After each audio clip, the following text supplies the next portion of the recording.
Welcome to Cartoonist Kayfabe. My name is Ed Piskor. I'm Jim Rugg. I'm Michel Fiffe. And Jimmy and I are going to be doing some traveling in October, October 6th through 9th. We're going to Cartoon Crossroads, Columbus, Ohio for a festival. We're going to do some talking and bring in probably a good, healthy sampling of our bibliographies to sell at our tables. Baltimore Comic-Con, October 28th through the 30th is wrapping things up in October. Baltimore Comic-Con, 28th through 30th. And on October 22nd, Jimmy is going to be at the Jacksonville Public Library for a zine festival. Going to be the man of the hour there. Stop by and say hi to Jim if you are in town. The 2022 official Cartoonist Kayfabe-tober drawing prompts for Inktober are right here, man. Take a snapshot of that, screen cap that, and share your drawings with us. Hashtag us on Instagram, and you can @ us on Twitter, and we will share a bunch of this artwork as we go. The videos are brought to you by the books that we make. Michel Fiffe has a new issue of Copra out in the wild right now, issue number 43. Congratulations, man, on thousands of pages of Copra comics. You could get these comics and not subscribe, right? You could, no, not for this round, yeah. Okay, cool. You could get Copra Comics in single issue format from Michel Fiffe. Go to michelfiffe.com. Image handles the book collections of Copra, so your comic shop could get those quite easily.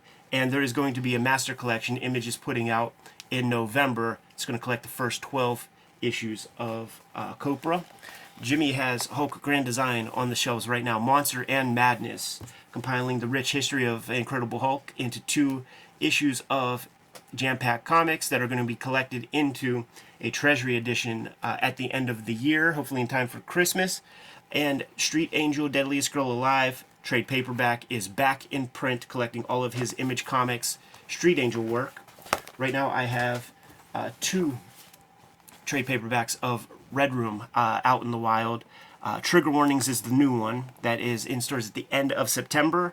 Every story is self-contained, so grab any of these trades. You don't got to start at the beginning. The new stuff is the best stuff, and it will be until the next book comes out, because you know the latest is always the greatest. So scoop up these comics, support the channel, support us as cartoonists, and support making these videos. Without further ado, let's take a look at Detective Comics 593. Get a little Breyfogle. Wait, Ed, where are your latex gloves? Because this is part of my history. Yes, this sir. is one of my earliest comics that I got. Extremely well read, man. Like this is the exact era. Like, I love when comics are like this, man, because this says a lot. Like, this is extremely well read. I, projecting, would bet that you lost a lot of comics because you read them so much. Yeah, this is one of the only survivors. Exactly. Yeah. I know what you mean. Coverless, so, I mean, it comes off, I mean, yeah. Absolutely, man. So, like, I could tell that this has been read a lot of times. I have Batman comics that have the same tactility, and when you talk floppy, like, the floppiness of it. So I'm very... It is not lost on me how important this comic is, man. Sure. And you know what's interesting is, like, you got a couple years on me. You know, you're born in the late 70s. I'm 82, and I was collecting Batman, like, straight off the racks, like, as a little boy. The 88 Detective Comics, it's a little before my time, because you could never reliably get Detective Comics at, like, the grocery store. It was newsstand, like, this is a newsstand copy, but Batman, the title Batman, sold in more volume and was easily available. But, like, the title, you know, that's a vestige of the old days, right? Sure. Detective Comics. Like, I don't want Detective Comics. I want Batman. Sure. They don't help themselves with this logo either. Put the bat signal behind this exactly. thing. Like, or, you know, Detective Comics featuring Batman. Like, sell us. I got hip. I totally got hip. But this is Detective Comics. This is with Batman, you know, in it. Well, for me, as long as it had Batman on the cover, that's it. I'm taking it home. Yeah. And I think I got that one at a Walden Books in the mall. That's so fun. it wasn't even like certainly wasn't a comic shop. That didn't come until later. But I would usually get them at like 7-Elevens or the market. So I've never read this issue. Me either. And such a pleasure to read this go around in preparation for this conversation. You know, one thing I always made note of. It's not really on the cover here. When we get to Batman, I'll bring it up. But love the splash page with the torn spiral bound paper stuff. Story by John Wagner and Alan Grant, two of the workhorses of 2000 AD comics, Judge Dredd. And when those guys came across the book, they are, to me, like unsung heroes of the British invasion. Because those guys, they weren't trying to punch above their weight class. These are good pulp comic writers, very used to that small 7-page format. Yeah. So to have 22 pages is such a luxury. They're masters of the one and done, and that's their lane. They knew their lane, and they kind of stuck with it, man. So when the younger guys, because Wagner, like, he was writing Judge Dredd comics from his first appearance, I'm pretty sure. He wasn't punching above his weight class trying to do the next Watchmen or trying to do Batman Arkham Asylum. Give him the regular Batman title. He's going to show and prove, and he's going to get his same kind of Judge Dredd isms, where he's doing a little parody, like bringing in a little bit of like topics of the day. A big part of this story is the argument that people make for veganism, because there's cannibalism in here. Sure. And his whole gimmick is, I need to induce as much fear into your organ meats and shit like that before I cook you. Right. And that's an argument that I've heard vegans say, that like why it's not good to eat meat because of the fear hormones and chemicals inside of cows before they're slaughtered and stuff. The conditions of the animals before they're Right.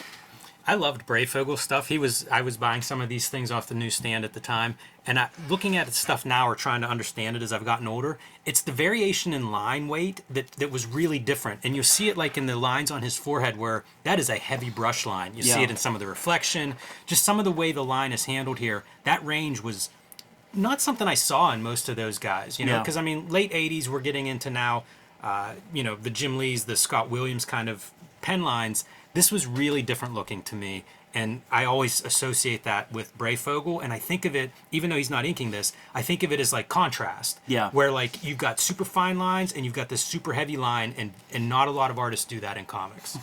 I think another sort of parody piece or a commentary on topics of the day is we got a kooky fella, man, who got a clean bill of health from Arkham Asylum. He's fresh out. That seems like Reagan politics. Exactly. Of the 80s. Yeah. And also, he just has to stay on his meds and everything's going to be A-okay. And what's the first thing he's going to do? Not be on those meds. Right. When he gets out. And this is the result. Looks like a goddamn scrotum head. It does look like a scrotum. Absolutely. Total ball sack head. How about the page layout, like not following any kind of, not a grid or anything? Capturing the mania of our killer. Is this a one and done villain? Like he's special just for this issue? I'm not. That's not Zaz or somebody. No, right? no. He's appeared maybe a couple times. Okay. I'm not really. I don't know about modern Batman comics. They might have resurrected him. Yeah. But this is kind of a done-in-one character for this creative team. That's for sure. that's the Rambo 2 torture rack too, by the way. Also, I You love didn't have this to explain rhythm. That's for the viewer out there. I love this sort of rhythm right here, where it's like the wind-up and then the payoff, but you don't see it. It's not gratuitous. It's factored into the design of it. And comics as sexuality, like and the fight scenes in superhero comics as sex. Yeah. There's a little yeah. little facial gimmick. How about doing montages in like a third third size of the page panel? Like I don't have enough space here, enough panels. Let me really put a lot of information in here. Using this feller's heartbeat as like a through line for the montage. That's some pretty wild stuff. See, it's a humane kill because he just has a heart attack before he starts getting turned to a pincushion. He's got to time it right. Yeah. Very dramatic foreshortening to an exaggeration in Breyfogle's work. Comics Code approved, baby. Yeah. So after this grisliness, ain't one speck of red in there. And the implications of the results, we'll say. Pushing out the extra parts in a shopping cart down the stairs. And by the way, more of that cheeky John Wagner stuff. He's really making fun of vegan shit. Because, like, co-op stores, that's like hippie shit. Going to the co-op. Again, solid grid for the page, but then for this page, it's a little bit fancier. You feel that, right? Like, that's a tough window to bust It's through. good range, too, of just, like, body language, action, being a detective. No wasted line work. Like, you you know the score about the setting, the environment, man. Real shoddy. Todd Klein letter. Yeah, Is that true? Check it out. there it is. Nice. Why'd you say that? I didn't catch the name in the credits, and we usually note when we see a Todd Klein. 'Cause So it doesn't really stand out in this way where it's like It's it's that not early like a stuff. yeah, it's early. Pretty cool, man. I would have loved this comic if I saw it on the racks. I feel like that coloring is a Comics Code Authority attempt to like get away with having organs floating in this dude's soup pot. Well, think about like a heart boiling, couple hearts, it'd be a little pink. Sure. I think. Maybe. Maybe. Getting rid of the excess, waving it off. What we're getting with this lettering here is our fella's inner monologue. That's his journal, yeah. Yeah. Gets caught by a security guard, and we learn that our fella has some powers. Some psychic powers, man. It could fool you into thinking. When I saw this, I was like, is this a Clayface? You know, because he kind of like turns away and Yeah, like, shapeshifter. Yeah, is he just kind of Clayfacing it? Yeah, I don't think he physically changes. I think he makes you think he Yeah, looks like yeah. certain people. I think they say that at some point in this issue. yeah. They explain it. But for now, it's a mystery. Walking him back to her flat. And who's there? See, this is the shit, dude, where this ain't Jim Aparo. No, I love that kind of Batman. It feels really planted and physical and big. Oh, you know something? Like just the nerdy. I mean, this is the. Even like all the lines coming at him. Yeah. You know? I've never once had this conversation, and Cartoonist Kayfabe is the perfect platform Boy. to like lay it out there. But the gray of Batman's gray outfit is not great. We know what that would require. It would be like black Zipatone. Right. This is 25% cyan, 25% magenta. So it's a purple that is the gray. No yellow in there? I mean, maybe some yellow, but I think when you add yellow to it, it's like that Okay. olive brown. So all this time, it's really like a purple and blue. Like the cop's pants or the security guy's pants. Yeah, exactly. But I always noticed that as a kid, because like you would see the sections where there would just be Zipatone, or like in newspaper strips, that's gray. But this is blue and magenta making that stuff up. It's a very warm gray. You know, Breyfogle's the master of that upshot, the Batman. I mean, he's looking to the side, but usually his iconic look is like head on. Yeah, I feel like he's way more into anatomy than I realized at this time, because when he goes on to do Prime, it's like that could be a bodybuilding magazine. Yeah. And it all made sense and felt right. But you get these glimpses of it here, knowing now what we know. The colorist shows up a lot. Like in times of high action, you get hot background colors, and then when it's a little bit more chill, they allow the cooler, more subdued colors of the palette too. One thing I see in modern colorists sometimes is like they'll make it like local color, right? So if we have a room and it's green or whatever, then they're all going to be green. Yeah. And it can be the most boring thing you could possibly do on Absolutely. page. Yeah. I love the flow of this right here. Just that diagonal. And the punch going up, right, left, Yeah. right, going up, going down. It's interesting when you have a You could really feel that punch. totally, and when you have a set of lines that almost touch panel border to panel border, it almost creates new panels too. We should say too, this is Batman grabbing the wrong person. Yeah, or beating up the wrong because person. he's succumbing to the Right. hypnotism also. And this guy, you could tell he's a maniac because like he had Batman. He could have got out of the situation, but he just can't help himself. Well, he's looking for a guy, so he sees a guy and a girl walk in. He's going to attack the guy, thinking he's the killer. Yeah. So he got suckered. Dude does get a shot in. He does, man, right in the meats, right in that thigh piece.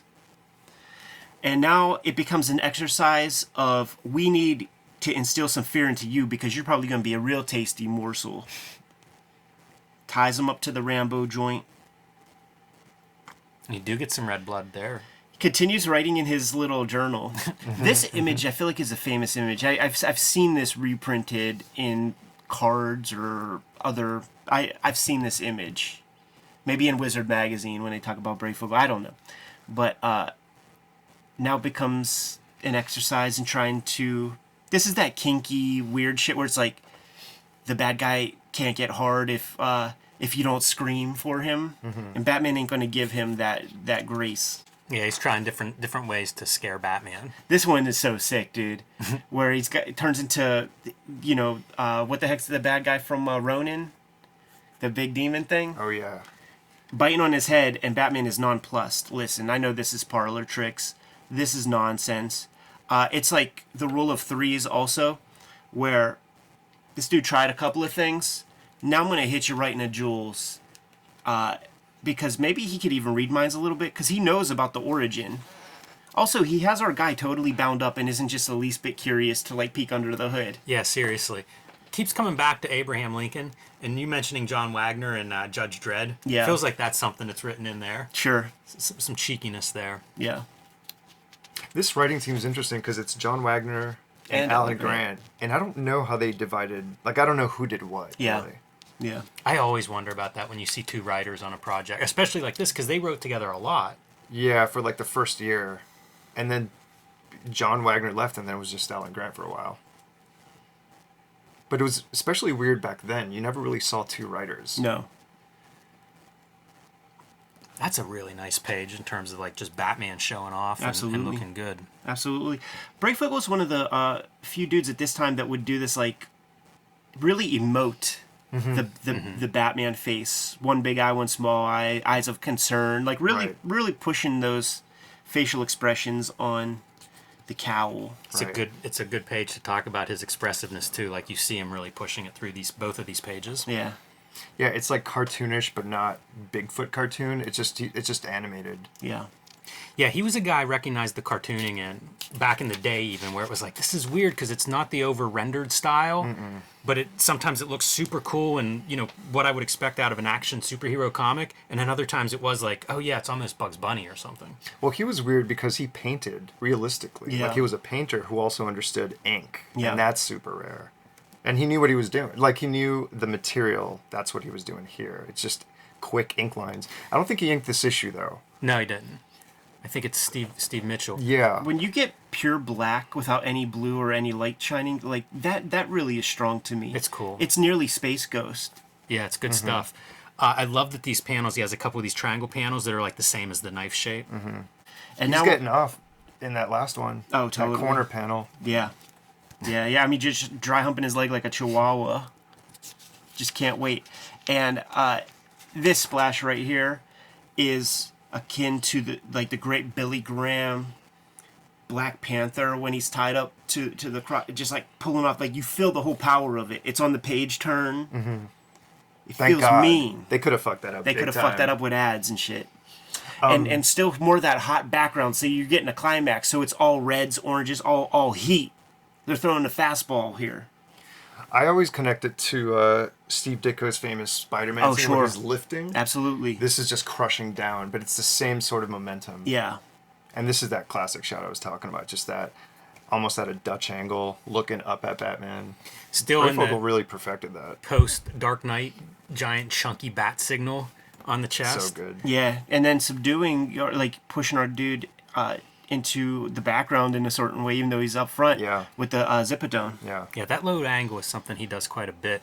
That's really effective. I like how these characters lean in. Mm-hmm. Stirk and Batman, they're like parallels, and then once Batman throws the knife back, now they're leaning the other direction. I was staring at these like hingy knees, like this one right there, dude. Which is out in, really crazy. The only time he has that emotion in the whole book. Yeah, it's he's now lack of power mode. That policeman's face is pretty funny. Is that the creeper? I feel like that guy's just in shock. He's just had a knife at his throat from a psycho. And Another good page turn piece. And not letting the cape get in the way of the action or anything. Just push that cape in the background. The cape is not important. no. We need to see this dude getting jacked up. Right. Kind of a great Gil Kane treatment.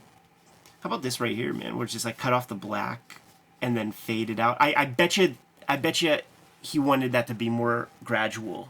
You know what that might be? I was looking at that. It doesn't look intentional. I think it might be the orange color in the back. It was just a block of orange.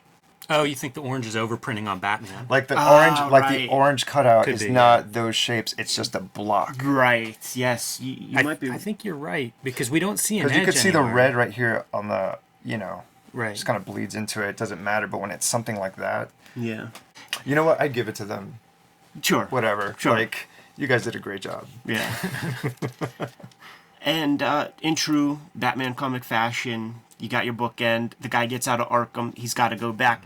People started to lean onto this, man. People stole this from Breyfogle after a while. I would see other comics, man, like Vertigo-ish type comics, where they would do this like circle template, weird eye thing that I associate with Breyfogle.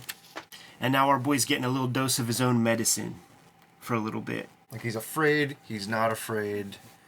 It doesn't matter. It's a beautiful ending. Very bipolar. It's so... that's a cool shot of inside the Batmobile. Yeah, just It's getting so the top sharp. fingers. It's so cool. You could tell he's holding on to like a little control. Yeah, you don't need anything else. Pure black, so you just got the face cutting in there. Seeing some of this stuff, it made me think about that early round of Sam Keith Sandman stuff when he had like a weird inker, because it would be these kind of, it would be cartooning, and there would be these kind of faces and stuff that would show up. I don't know. Talking about the Sandman issues. Sandman issues. Who ranked those? Was it Malcolm Malcolm Jones? Yeah. So How that's a about little editorializing Yeah, I on was my gonna part. say. I think that's the the kid Fiffe, the young artist. This is the comic, or all my DC comics, I would rip off the ads, so as to not interrupt the flow of the story.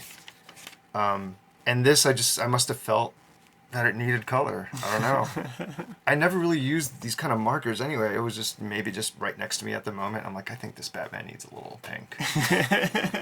I love that shit. No dude. disrespect. I just wanted to be part of the process somehow. I love that shit. As a kid too, you're like poring over this stuff so closely. So you pointed out some of that kind of overprinting or whatever, where you would see the color creeping in. And I remember, like as a little kid, I remember thinking that it's possible only I could see that. Like, am I seeing things at a molecular? If I showed this to my mom, would she even notice that? Not gonna care. Yeah, and I think that is the or recognize it, right? Yeah. Like what are you talking about? But I was just into this stuff at that deep of a level too. And it was comics too for me. Like, I wasn't like studying toys or video games. Like, I had those things at my disposal, but it was like this artifact Sure, that I just studied. absolutely. I'm really surprised that it's still holding up. Yeah. Like as soon as I felt this, I was like, wow, this has to be a Survivor, because I remember all of my McFarlane Spider-Mans, I had to replace little bits here and there. Yeah. My New Mutants. We did an X-Men, like Jim an early Lee X-Men X-Men. that you did, and I remember whenever we pulled that book out, it was just limp. Yeah, totally. It had been like whatever fiber was in that paper had been just destroyed from reading. And that one that I still have is the last of my Jim Lee ones. All of my Punisher Jim Lees are gone. They just got read to Yeah. tatters, moved 3-4 times as a kid. Yeah. And the folks are just like, listen, Yeah. get it new somewhere. Such a good issue to read. We're gonna be doing some bin dive in about an hour, I feel That's like, right. and I'm gonna be on a hunt for some of the old detective comics and Batmans that, You can that I don't find have. those too. Yeah. That's a nice Yeah. dollar book to find the any Norm Breyfogle Batman. Yeah. Absolutely. They look so good, but they're well written. They're just solid stories. I was looking at my boxes, like after we were talking, I started $5.99 when I start pulling it off the racks, man. So I'm so close. Yeah, but yeah. Yet so far. You guys good to go? Yep. Kayfabers, like, follow, subscribe to the YouTube channel, hit the bell. We'll notify you when new vids are available. Michel Fiffe, tell the people what's out there, man. I got some Copra issues. Go to michelfiffe.com. You can get the latest issue. I got a master collection coming out pretty soon, November 16th. It's the first 12 issues of the series. Should be out by Image Comics. You can find more of my work on the stands right now. Hulk Grand Design Monster Madness, 2 issues retelling the 60-year history of the Incredible Hulk. Coming in January will be an oversized treasury collection of all of the Hulk Grand Design, plus about 40 pages of extra. You can pre-order that now wherever you buy books. And Street Angel Deadliest Girl Alive is back in print after almost a year from Image Comics, collecting all of my Street Angel comics, plus a few extras. You can get that wherever you order books. And join me on patreon.com/JimRugg, where you can see a lot more of my comics. Red Room Comics in the Wild, man. The Trigger One-Inch trade paperback is going to be in stores at the end of September. Each of these books is completely self-contained, so you don't have to start at the beginning, grab the new one. If you haven't checked out the first one, you dig it, go back and grab the other one while it's still in print. You can read my new Red Room Comics at my Patreon, patreon.com/edpiskor. $3 for the archive, over 300 pages worth of stuff up there as we speak. New strips every Tuesday, and for that $3, you're going to be able to read all this stuff right this second. What else do we have out there, Jimmy? Subscribe to the Cartoonist Kayfabe newsletter at the links below this video. You can also find Cartoonist Kayfabe t-shirts and merchandise at the links below this video. Another great way to support the Cartoonist Kayfabe channel. Given those marching orders, Jimmy, we'll be on our way. Read more comics.